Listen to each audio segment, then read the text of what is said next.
Hello and welcome to Dixon Cox with me, Nick Dixon, and Paul Cox. This is the podcast where we tackle the big stories, but also have some big laughs.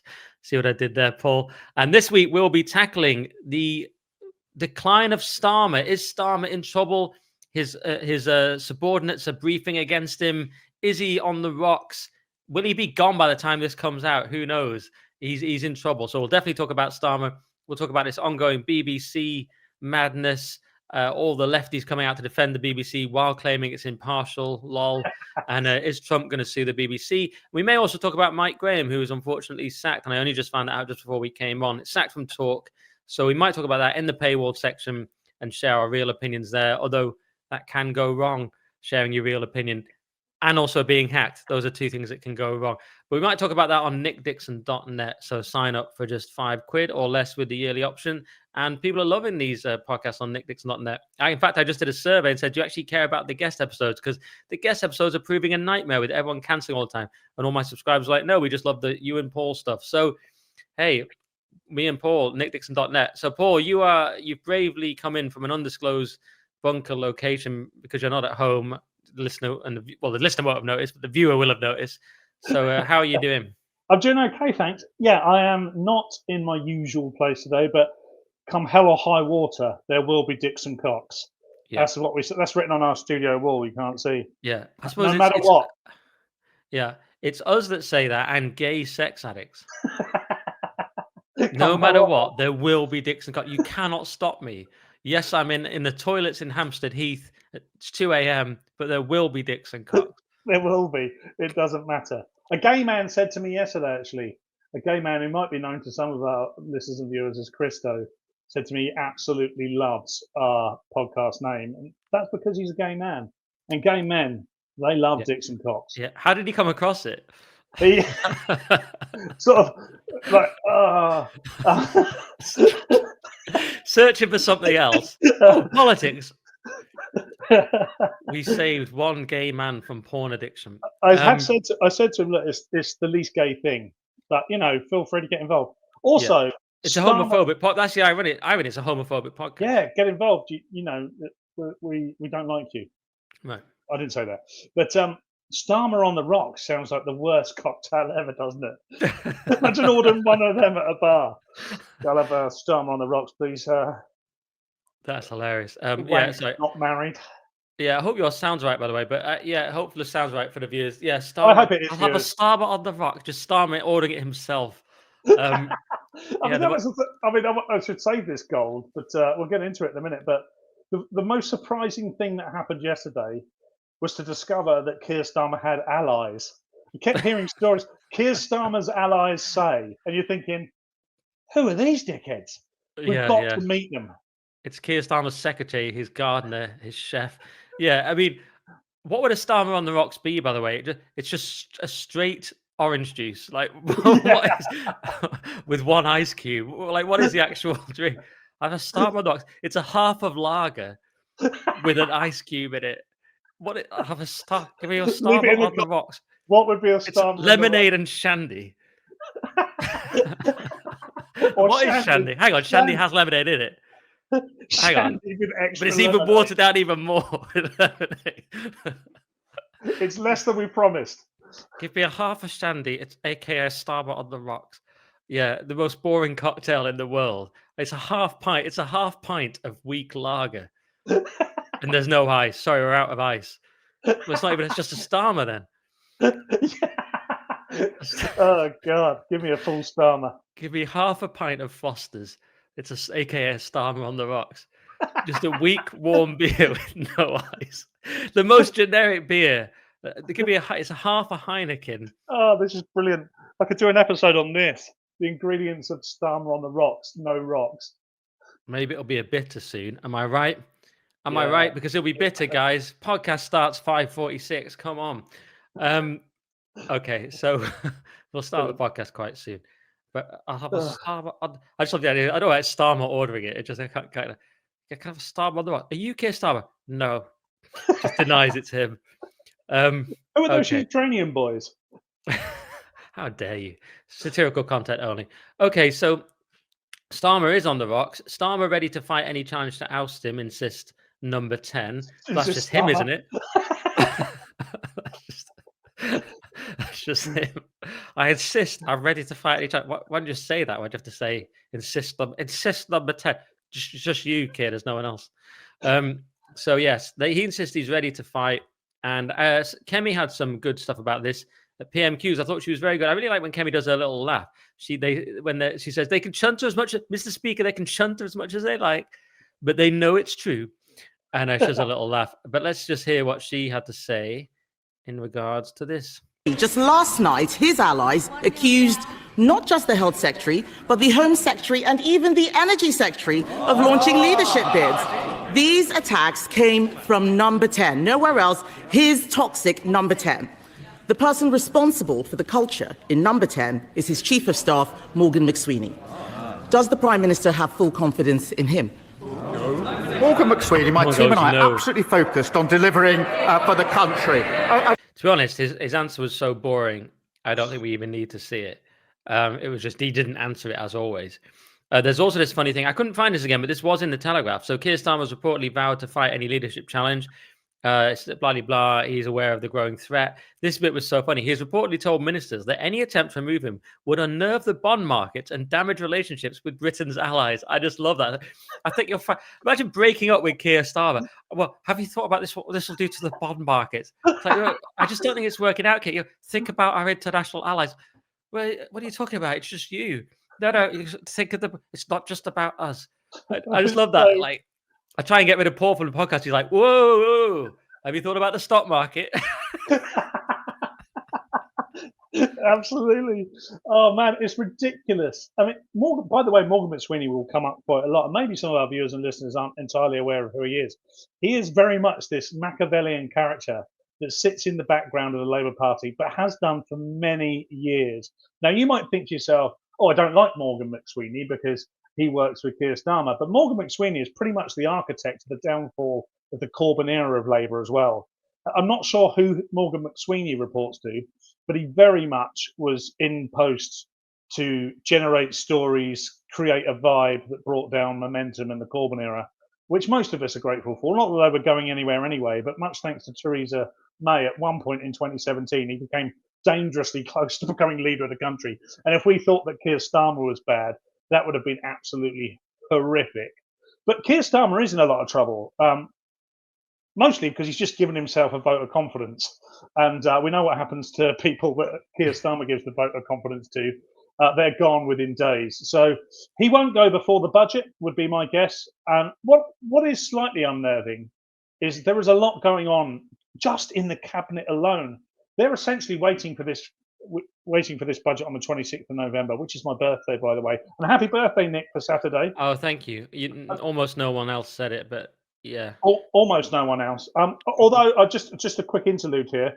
I ran one of my shows in Wimborne and Dorset on Saturday night, and there were three independently of each other fans of Dixon Cox that were at the show because they are aware of Dixon Cox. Did they also like the podcast? They loved the podcast as well as their weekly portion of Dixon Cox. Sue and I. Sorry, the other two chaps. If you did tell me your names, I've forgotten. But Sue spent. And sorry to Sue for saying the other two chaps. Yeah. No, there were three people. One lady called Sue and two gentlemen I can't remember. But Sue did come and speak to me, and most disappointingly to me, she seemed to be much more of a Dix fan than a Cox fan. But who isn't? Let's face it, who isn't? But she wanted to wish you happy birthday, and I believe she even sent you a little gift herself. So big shout out to Sue, who will be sat in a workshop somewhere soldering, I think, from what she told me. Oh, thank you very much, Sue. Oh yeah, was it Sue that sent me Yes. 3 coffees? Oh yes, she sent me a very nice email. Thank you so much to Sue. Yeah, we should have really done this at the start. Oh, and she bought me some coffees. Thank you so much, Sue, for the birthday coffees and message. Yeah. So we'll get back, but thank you, Sue. Yes, we'll get back. Go on, and then I'm going to play another Kemi video on this. But go on. But the point is that large swathes of England, in particular, are not with Keir Starmer, and neither, would it seem, are his own cabinet, and they're working against him. And this budget that's going to be on the 26th of November is basically going to destroy all of us together. And by the way, the cabinet are going to allow it. They're going to allow it for their own political gain, so they can get into power. And I think that in itself is a huge story and just goes to show what kind of mess we're in, much thanks to Labour, Nick. Yeah, it's disastrous. I mean, the budget is going to be so grim. On this bond markets thing, Kemi had a little bit to say as well. She was funny in PMQ today. I have to hand it to her. So there is which one is it? Because I've got two. Let's see if it's this one. But unbelievably, Mr. Speaker, the Prime Minister's advisors have been reduced to briefing that MPs can't get rid of him, and I'm not making this up, they can't get rid of him because it would destabilise international markets. Why does the Prime Minister think that there would be a market meltdown if the Health Secretary took over? Mr. Speaker, this is a united team and we are delivering together. Look what we're doing. Listen to that. The fastest group of the G7. 5 interest rate cuts. Trade deals with the EU, the US and India, all of which they oppose. We've delivered. And I can update the House. If people want to audition for a pantomime, I suggest you go to the Old Vic. Right. Well, you get the idea. By the way, that was a couple of hundred people cheering because they're terrified they're going to lose their job. Terrified they're going to lose their job if he stays. Terrified they're going to lose their job if he goes. Terrified they're going to lose their job inevitably. They've got no choice. That was very Pavlovian, the response. Well, it was also jeering because people didn't believe it. It was jeering, yeah. There was. That's a really good point. There was a lot of jeering there. And something you pointed out whilst that was going on, and Chris Philp, I believe, did exactly the same thing in that image, was Rachel Reeves. She didn't believe it. I mean, she's nodding along. Rachel Reeves looks like she's been kidnapped and she's reading from a script every day. She looked like she might cry again, to be honest, in that one. And do you know what? I'm starting to feel sorry for her. I mean, yeah. Well, she's gone. The only reason, like, he keeps her so he doesn't look bad. But when he goes, she'll go, or vice versa. And it's her budget that's going to push him over the edge. So she'll be gone. They'll get in Pat McFadden or whoever as Chancellor and the new leader, presumably. Yeah, but Starmer will definitely fight it. He will fight. One thing we know about Starmer, he's a stubborn mofo, and he will fight this. He will. Unfortunately for him, in every room he's ever been in as an adult man, he's been told he's the brightest person in that room, because he's only ever surrounded himself by people who would think that. Now he's got into power, real power, as in the Prime Minister of the UK, and just it's gradually dawning on him that might not be true. He can't quite get to grips with it. Because he's no longer in that echo chamber. He's having to deal with a whole bunch of people who don't believe that way, who don't believe rules are sexy, who don't, who don't buy into his version of how the world should run. And arrogance will kick in. He's going to go through the grief cycle now. There's going to be some anger, and as part of that anger, there's going to be some arrogance. He's going to fight, but it's just not going to be sustainable. And actually, what Kemi Badenoch did there was undermine not just what he has said, but any of his defence strategy on staying and convincing his cabinet that he should stay, because they will have heard her ability to take, how easy it was for her to take the piss out of that as an argument, and they would have heard the jeering, they would have heard everybody else. It's just not going to stand up. It's all going to go in his favour. It's all backfired, by the way. All these accusations of these other people haven't really stood up to scrutiny, even though they're patently true, by the way. So he is on the ropes with a Starmer on the rocks, waiting to die. I see what you mean about him. It's kind of like you leave school, you're the cleverest person in your school, and then you go to university and it's not the same. And don't ask me how I know, but it's kind of like you leave your school and because he's been, like you say, he's sort of been always on a career fast track, doing what he's good at, which is legalistic bureaucracy.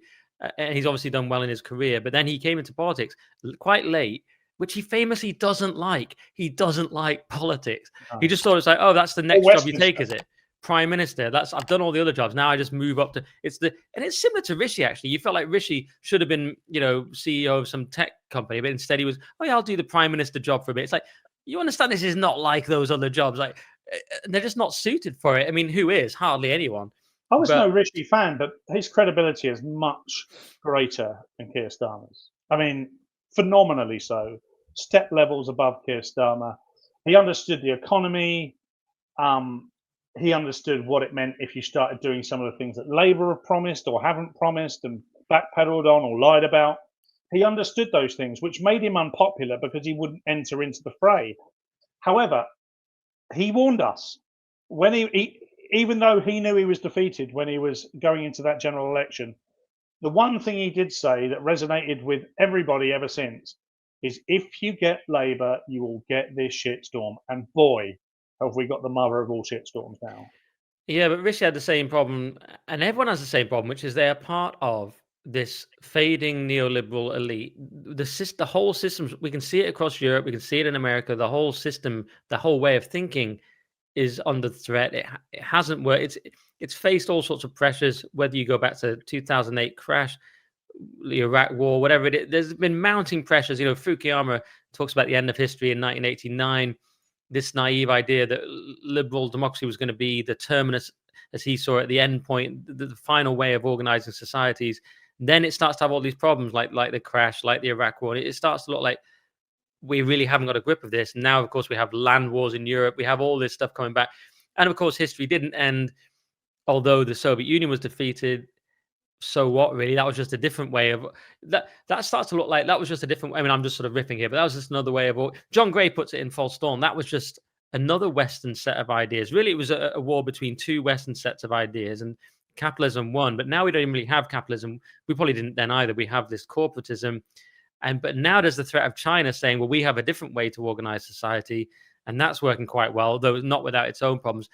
So as we know, the whole thing is under threat, and these are massive things. I mean, I'm not claiming to understand them, but these are massive trends that someone like Starmer, I mean, most people can't grasp them. No individual can grasp it, but people like Farage instinctively grasp, and even the lefty populist instinctively grasp that this way of doing things is not working for anyone, because things like you can't get a house, because we can't stop migrants coming in and raping people, because we can't do anything that we're supposed to. Our universities are corrupt.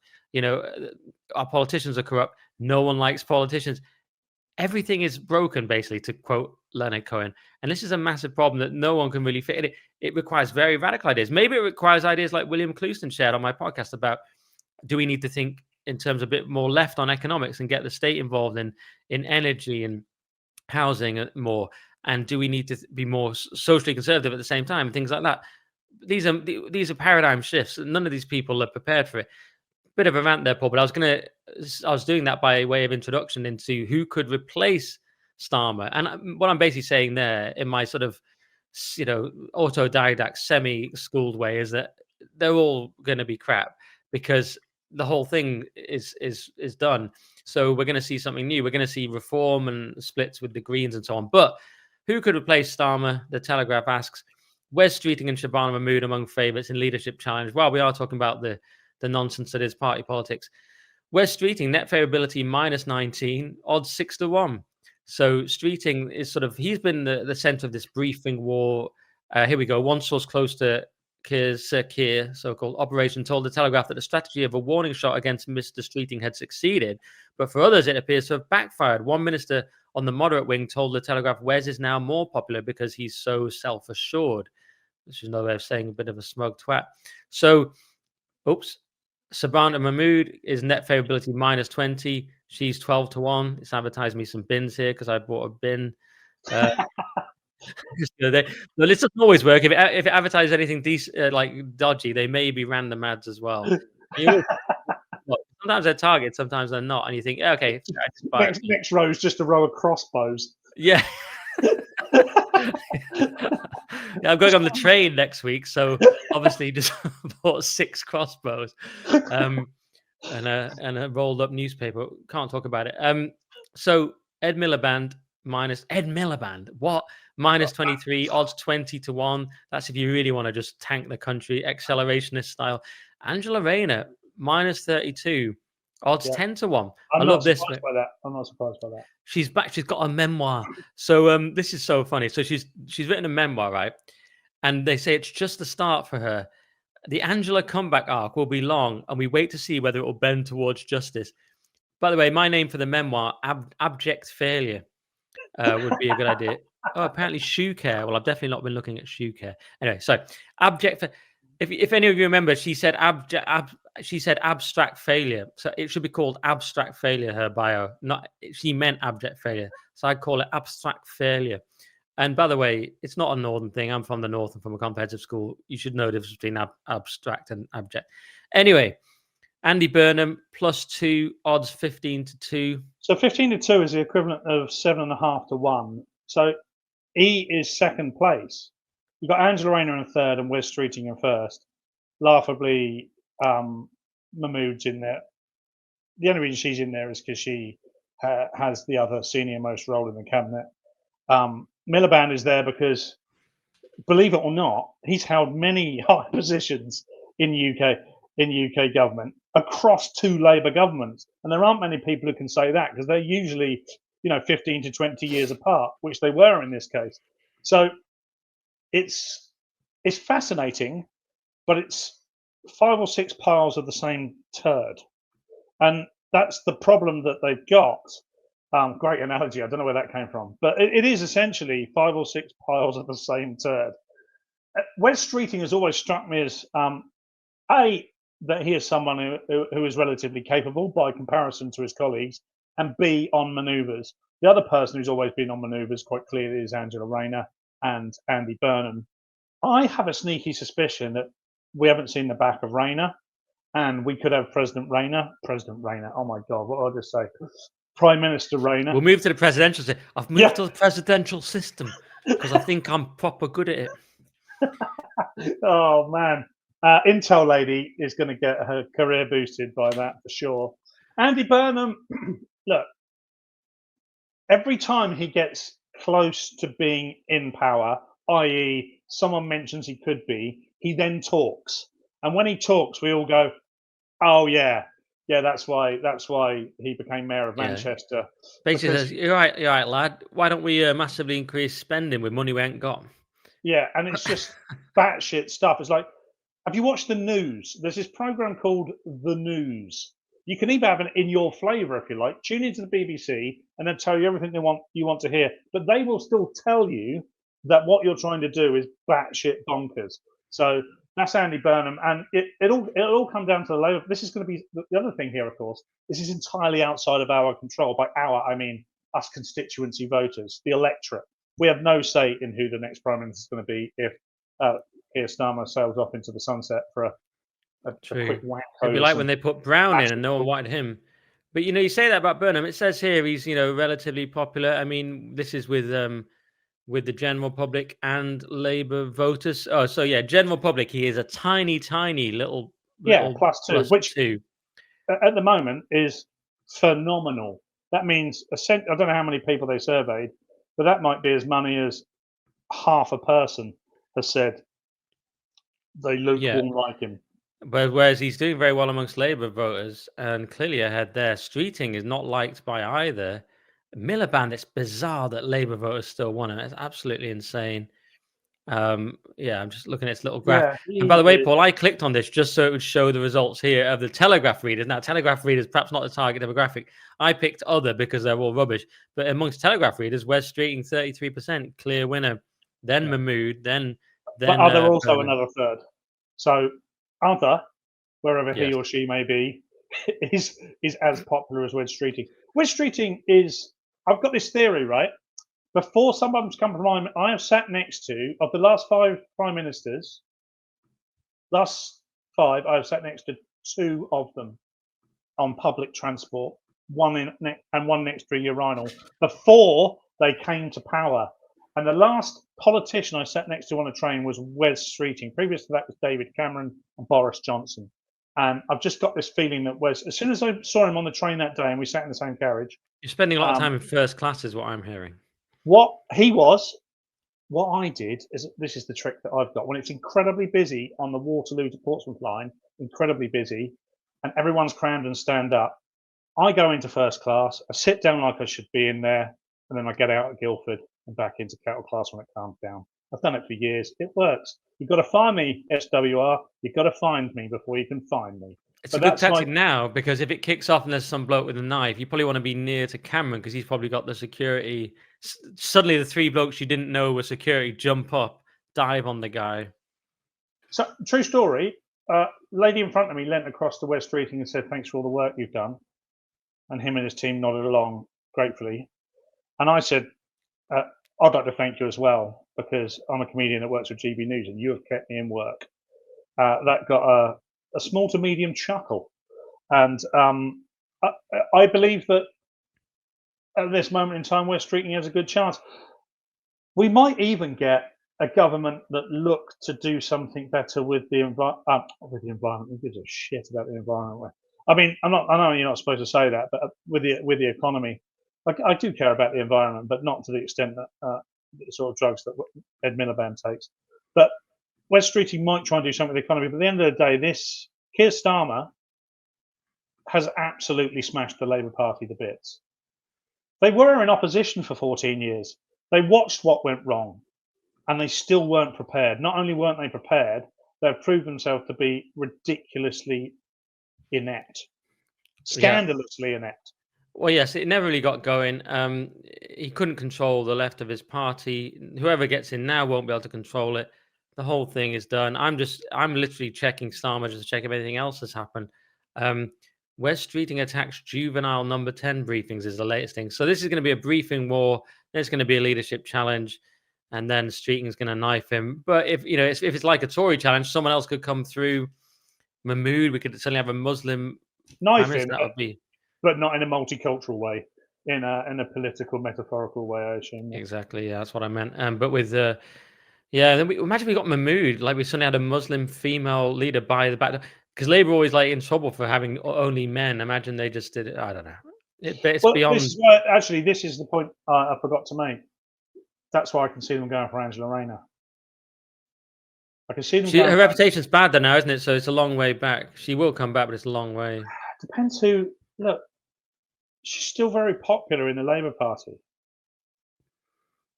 So it'll be interesting to see. It'll be very. I'm not sure what problem West Streeting solves. I mean, he's basically the same as Starmer. They're not. He's not even. I suppose at least Burnham and Rayner, they throw some red meat to the left of the party. Streeting is pointless. It's the same person, just a little bit younger. They'll have to even more smoke, because he's definitely going to lose his constituency seat of Romford. One of the Romford. I don't know if there's more than one Romford seat, but it's Romford or Romford South or something like that. Let's see. Let's crack on, because I mean, who knows? It's Labour Party's done. Let's move on to the BBC, because this has been a massive story. We covered it briefly last week. The actual clip where the BBC had doctored the clip to make it look like Trump had said something that he didn't. Now here we see why is Donald Trump threatening to sue the BBC? This is on the BBC. And of course, it all started with this memo written by Michael Prescott, former independent external advisor to the corporation's editorial standards committee. And this is where it kicked off with the Trump clip. And then Tim Davie, Director General, resigned. And there's another one here saying Donald Trump says he has obligation to sue the BBC. So that's not going to be good for them. And since then, we've just seen it absolutely kick off on Twitter. And essentially a load of lefties and neoliberal types all instinctively defending the BBC because they all know it's on their side, basically. And no one from, let's say, our side has defended it. So what does that tell you? And they're defending it by claiming it's not biased. So I find Sangita Miska here. I worked at BBC News for more than 20 years. Yes, Panorama was screwed up. Yes, some staff felt gender critical perspectives in trans coverage was sidelined. Yes, it's possible BBC Arabic's Gaza coverage needed more scrutiny. Was BBC News a hotbed of woke lefty politics? Absolutely not. So I just said my entire feed is just lefties claiming the BBC doesn't have a lefty bias in the hope that it gets to continue its lefty biased ways. I posted that on the evening of November 10th. And then Hitchens, slightly behind me, but old Peter Hitchens here, legend, as in good old, not referring to his age, says, my timeline is full of left-wing people saying how unbiased the BBC is. And that is about the size of it. And one more, and then we'll comment, Paul. I added here, the funny thing is, if the BBC ever did become more impartial, all the people defending it now would scream that it had been hijacked by the far right. We know this because we've seen it play out with Twitter X. What do you make of that? Go back to that Sangita tweet, if you don't mind, Nick, because I think that's, a great place to start. Because I think outside of her realization, her consciousness there, she's told us what the problem is. Yes, Panorama screwed up. Yes, some staff felt gender critical perspectives and trans coverage were sidelined. Yes, it's possible BBC Arabic's Gaza coverage needed more scrutiny. I mean, it doesn't matter what comes after that. That was the accusation in this time frame. I mean, there's millions of other accusations, of course, but then to say it's not a hotbed of woke lefty politics is bullshit on the basis that she's just admitted above there's a whole hotbed of woke lefty politics which created the problems, and yes, they all happened. So look, I get why people who have worked for the BBC want to protect it. Do you know what? I have this innate desire sometimes to protect the BBC on the basis that growing up, I always held the BBC in high regard on its children's programming. I love documentary. They had the whole Arena series, which I liked, some fascinating documentaries. Some of their sports coverage was good in the past. All sorts of wonderful stuff. Some of the programming I don't watch that people absolutely love all around the world. The David Attenborough stuff, for instance. The wonderful BBC programming that we wouldn't have had without the BBC. One of the reasons all of those things worked largely is because they didn't involve any politics. And there was a time when the news was read factually, programs were produced neutrally, and it was just about the subject matter at hand. And they weren't sort of a brown person or a black person or a trans person or a little person or a fat person crammed in. You sound like Sarah Poaching, careful. Yeah, but, she was right. She may have been clumsy and it was an awkward way of putting it together.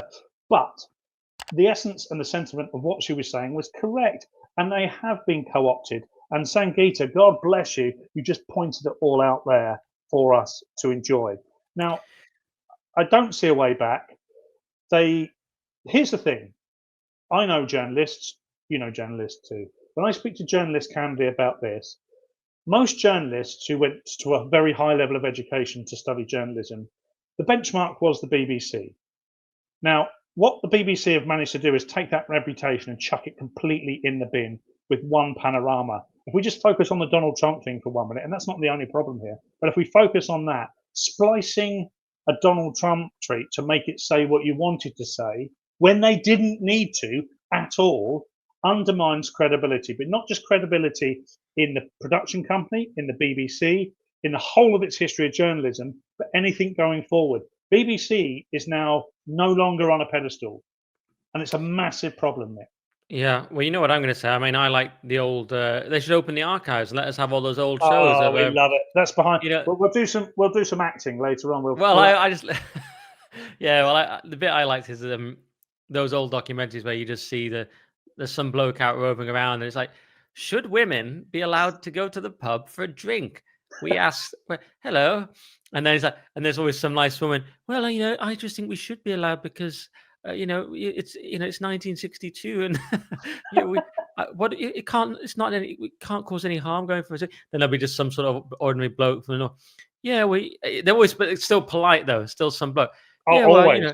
But still, yeah, he's against it. He's like, well, yeah, well, it starts with this, doesn't it? And then it could get out of hand. Anyway, they should open the whole archive of all those things. But all the Pathé stuff, fantastic.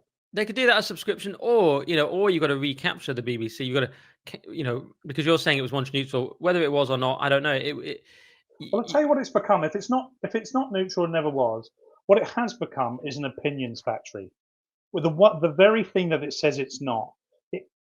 Look, Tim Davies said last night that we are the best of society when he was talking to his cohort, when he was talking to BBC employees before he's left. The arrogance and dismissive nature of that comment is all you need to know about why this manifested. It's not a right-wing conspiracy.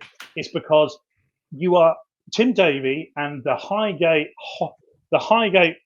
people that sort of sit in the committees at the BBC and do not understand what's going on outside of their echo chamber, thoroughly believe that statement. It's a psychosis. What's go on. I was just going to say what. Go on. I'm just going to finish the point. It's not true. They don't have diversity of opinion. They don't have diversity of output. There is diversity in terms of skin color. There's diversity in terms of sexuality or something of that nature. There isn't a single person on the BBC, no matter how well qualified they are as a journalist, that could sit on Question Time and say, a man as a man and a woman as a woman, and ever be employed again. That is not journalism. That is an opinion factory. Ed Davey, Robbie Gibb was appointed to the BBC board by Boris Johnson, was an editorial advisor for GB News. I didn't know that actually, and worked as Theresa May's director of comms. He's not impartial or neutral. The government should remove him from the board immediately to protect the BBC's independence. And as Camilla Tomine here says, translation, remove Robbie Gibb because I disagree with him, but anyone biased towards the left is fine. I mean, isn't that just exactly it? He's the one guy that actually is, slightly more conservative in there. Ed Davey, by the way, is the most authoritarian, or one of the most authoritarian. I know, it's like, you're not supposed to say that bit out loud, Ed. Every time it's something he doesn't like, he says we must get rid. And he does it behind this veil of it's to protect us, which is the rhetoric of every dictator you can think of. He doesn't say, this is what you're supposed to do in a democratic society. You're supposed to say, I don't like this, and debate it. And then the person on the other side comes on and said, well, I do like it, and this is why. And then the rest of us go away and go, we listen to that argument, and we are going to decide one way or the other. Ed Davey has not got grips with this whatsoever. He, like Elon Musk, Donald Trump, anyone who's outside the UK, he says, he basically comes down on an extreme right perspective. He says, if you're not from the UK, you can fuck off.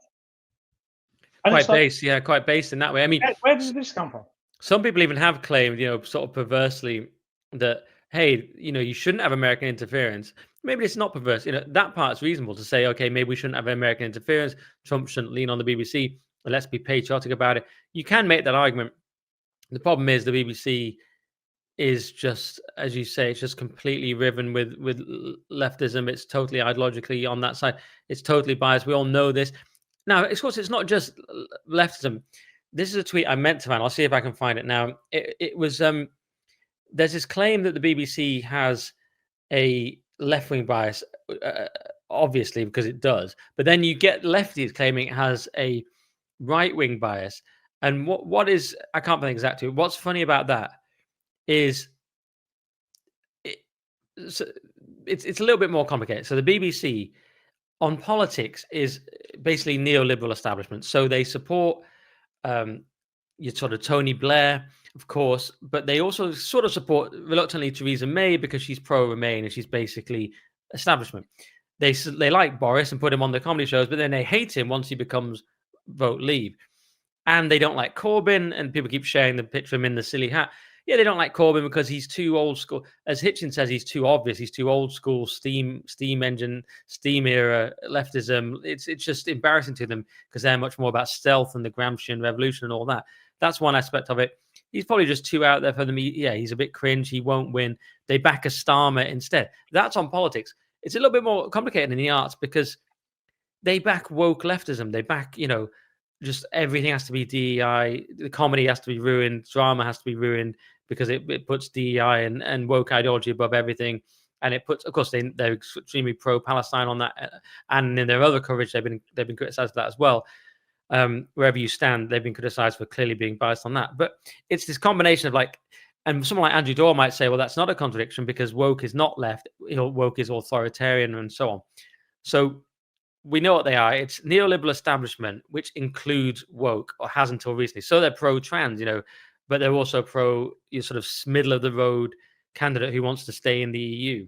Yeah, so they don't like the sort of old left that wants to leave the EU and might not be woke. They don't like that. They don't like the right, but they like that one particular thing. That's just where we all know what the BBC ideology is. It's just that little narrow strip, and it's from the neoliberal side to the further left, but it just exists in that little strip. I'll give you a tweet here that just shows as well another aspect, which is why it can never really work, the BBC, in our current moment. So this person says, I see the BBC pandering to the far right has backfired. How utterly batshit do you have to be to think that is what's going on? And I say, ironically, tweets like this are why we can't have the BBC anymore. This person's reality is so far removed from mine. What possible middle ground could there be?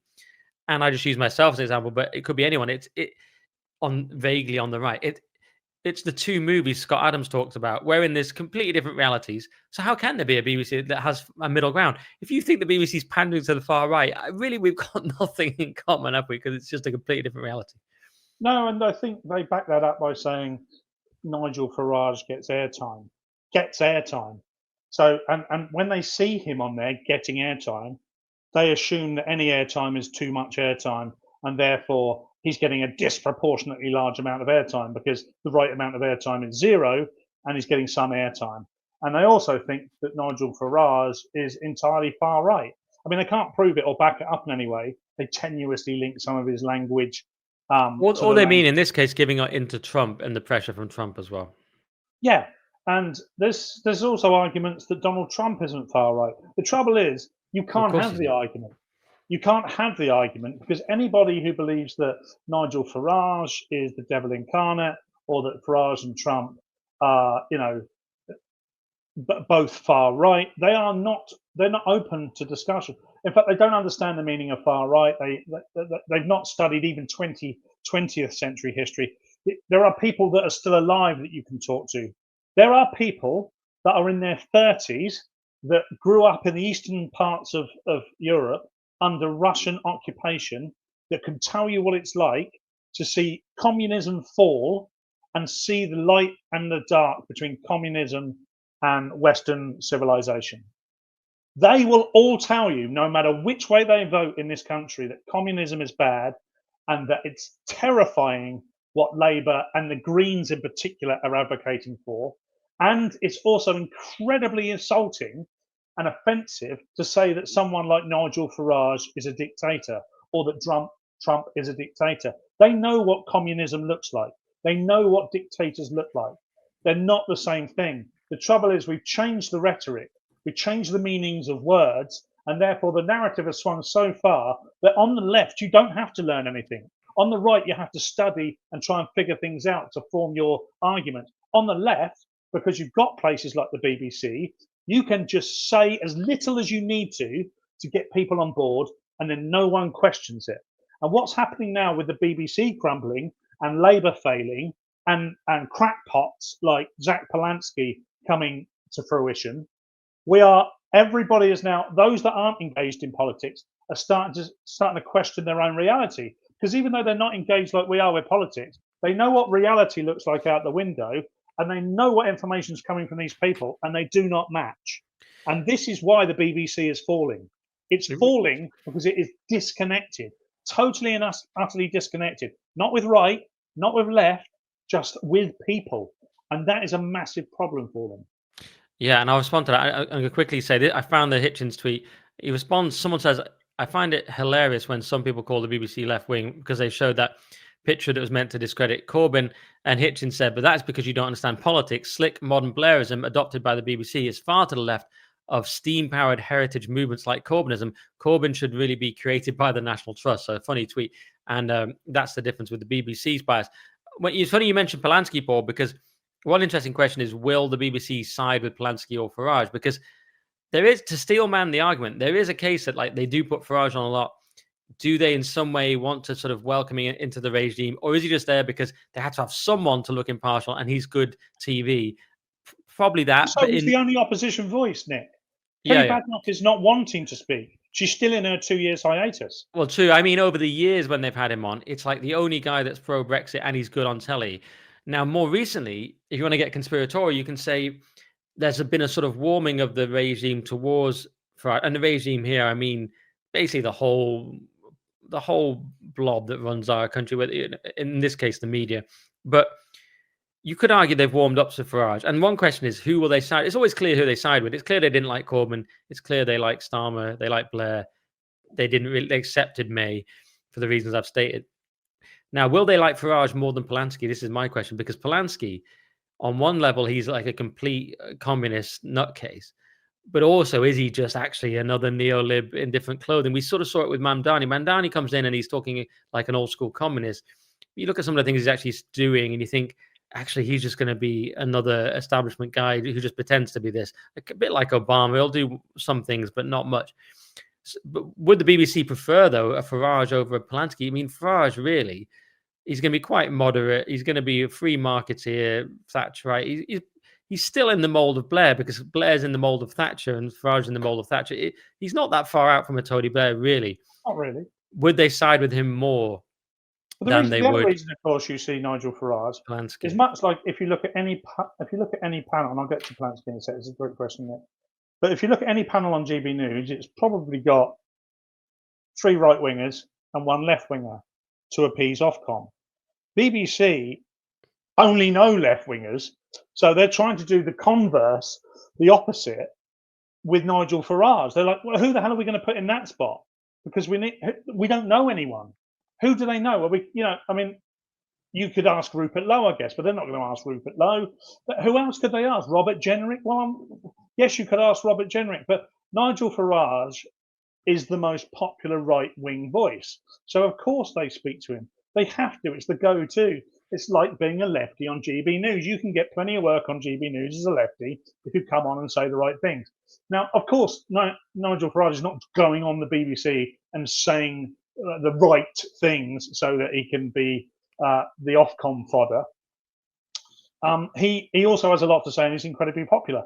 What's going to become very interesting with Polanski is he's new and he's really shaken up the left of politics. So up until 6 weeks ago, or whatever it was, we had this massive burgeoning right-wing wave led by Nigel Farage, and there was no one to counter it because no one in Labour looked like they could do it.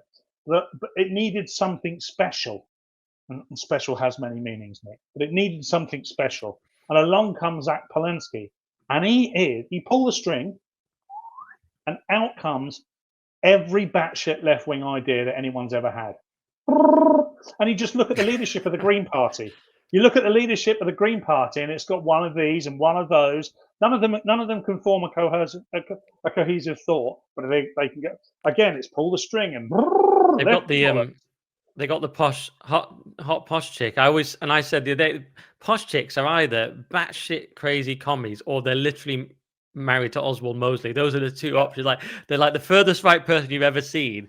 Oh yes, darling. Of course we should kill them all. What? And then, or they're just like the most open borders, chucking glue and paint on a Van Gogh. Those are the 2 options. Saying that the majority of people coming from Eritrea and Afghanistan are lawyers and doctors. Yeah. And all that sort of stuff. Look, so Zach Polanski is going to be an important part of the rhetoric in the coming years. He absolutely is, in the same way that Nigel Farage is. What Zach's got going against him is he is a byproduct of the batshit stuff that's now moving towards the centre, like the Labour Party. He's a byproduct of that. He's a reaction to that. And people have had enough of that. What Zach hasn't figured out yet is that he's not converting anyone. He's just coalescing the Corbynites and those that are disenfranchised by Labour now. That's all he's doing. He's breaking up the left. What Farage is doing is he's not offering anything new in the world of politics at all, if you scrutinise it. But he's offering something new in the world of our politics, in the world of the politics since 1990, since Margaret Thatcher stepped down.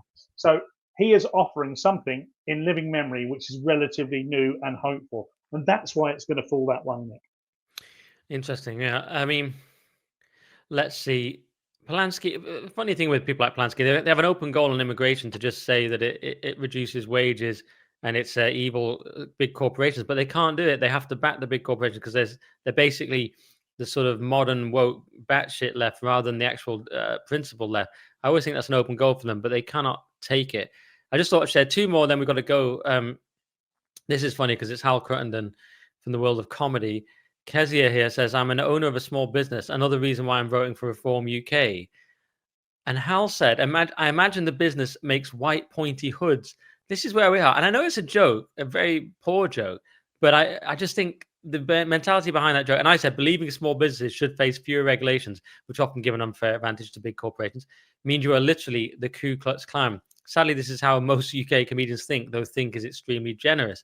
I mean, I thought it was so pathetic. It's like, really, how like small business reform Thatcher, it just doesn't even, it's just so ridiculous. You think they're the Ku Klux Klan. It's just like, I understand the joke, but the ethos behind the joke is so absurd. And while we're on this race and stuff, I just thought I'd share this, which we have to remember about the BBC. Now, this came from a Toby Young piece, actually, from 2018 in The Spectator, but it's something I remembered. It's always stayed with me, so that I searched it and found it very easy. And this is that Cassian Harrison, the editor of BBC4, told the Edinburgh International Television Festival last week, this is at the time, 2018, that no one wants to watch white men explaining stuff on TV anymore. There's a mode of programming that involves a presenter, this is quoting now, usually white, middle-aged and male, standing on a hill telling you like it is, he said. We all recognize the era of that has passed. So I just said, quite hard to justify the license fee when the BBC is engaged in a race war against you. 3.3 thousand currently likes. So we have to remember that. It's like you're saying, oh, we're this neutral thing. We're impartial. Everyone should pay for us. By the way, screw white men. Like it can't work in this woke era, in this polarized era. It can't work. That said, if we want to keep it and see if we could take it over, but when you see the hysteria of like Robbie Gibb, like one vaguely conservative person, you see that of course it can never really be rescued. Probably, ideally, you'd rescue it and have some base people running it, or at least normal people. But that seems unlikely. Therefore, it seems inevitable it'll have to be scrapped or go to a license fee model. But it's not one mistake. It's who the BBC are. This Trump thing is just who they are. They can't help it. And as we see from all the people defending it, everyone knows which side their bread is buttered on. And I don't even want the BBC to be right-wing. I just want it to be impartial. Like X, we just wanted free speech, but that was deemed far right. And just if someone like even Robbie Gibb, even as moderate as him, somehow took over the BBC, you'd have them all going mad saying this is terrible, shut down the BBC. They'd suddenly hate the BBC. Oh, yeah. It wouldn't matter that it was our BBC and Auntie and all this. It'd just be like, it's become corrupt. See how quickly they loved X, then they hated X. We know who these people are. They wouldn't be the best of society then, would they? No, they'd be the worst. It'd be all the same people with one different person in charge, but all of a sudden they wouldn't be the best in society. I know. And it's all you need to know. I've not heard anyone from the right saying that it's entire. Well, I've had lots of things said on the right, but one thing I've heard from the left is they keep making the argument that it's not how they want it to look. The argument on the right isn't we want it to look this way. It's you keep telling us it looks this way and it doesn't. And then the left's argument to that, to try and justify it in some way, is, well, it should look this way. And we're like, why should it look that way? Oh, look, I think you made an excellent point there. And I think there should be more discussion about that. Open it up like X. That's all Elon Musk did, by the way. He just went, oh, by the way, I'm just going to take all the bans away from the left, from the right-leaning voices. And all of a sudden, there's this equilibrium. In fact, it tilts a little bit right. Oh, because the vast majority of society, by the way, are centre right. Yes, and if you let people speak freely, they will say things that you don't like. And yeah, it broke out of that little blue sky bubble, and now everyone went into blue sky, and you saw what that is—a just disgusting. And no one ever, I've never seen a tweet from the left saying that blue sky is too left wing, ever. Right. Never. Right. It's never. They're blind. It's a total blind spot. If you and I went on to blue sky, I think. And we went as ourselves under our name, I think we'd be asked to leave within half a minute. Oh, yeah. If we did get to speak, that would be the last time we spoke. There's a handful of people on the left calling out this BBC thing. People like Aaron Bastani saying, look at some of these shocking things they've done. He had another edit that was really appalling, not the Trump one. It was a different one. A guy claimed that a woman questioned her about being from Israel and was being anti-Semitic, and she wasn't at all. They have the recording and they prove it. Stuff like that always going on. And he that's perhaps a lefty angle that he wanted to use because that was sort of used against the BBC in the Corbyn era. But he's one of the few lefties I've heard actually critique this. But yeah, others all just defending it and lying about it. Anyway, we've got to go. Thanks to the YouTube people. Like and subscribe and all that nonsense. Quite a long episode for you guys. Go to @PaulCoxComedy. And for everyone who wants to carry on listening to this and hear what we have to say about Mike Graham, then please come over to nickdixon.net, which is very reasonably priced. It's cheaper than the BBC, and it's far more impartial. Actually, is it cheaper than the BBC? Yeah, it is way cheaper than the BBC. Yeah. And it's 50 quid if you want to get a whole year. So it's much cheaper than the BBC, way more impartial, way more informed, and much funnier, really. In fact, it does everything in one. It does all the BBC. It educates, it informs. What's the other thing they're supposed to do? It does all those things in one. What's the third one, Paul? I've forgotten. Educate, inform, inspire. The BBC. Inform, educate, and entertain. Yeah, it does all of those. We do all of those. So come over to nickdixon.net. I mean, just in this episode alone, in the banter alone, we did that. Yeah, exactly. Let alone the rest. NickDix.net for the rest. Thank you very much to the free YouTube and audio people, and we'll see you all very soon. Goodbye. Goodbye. All right.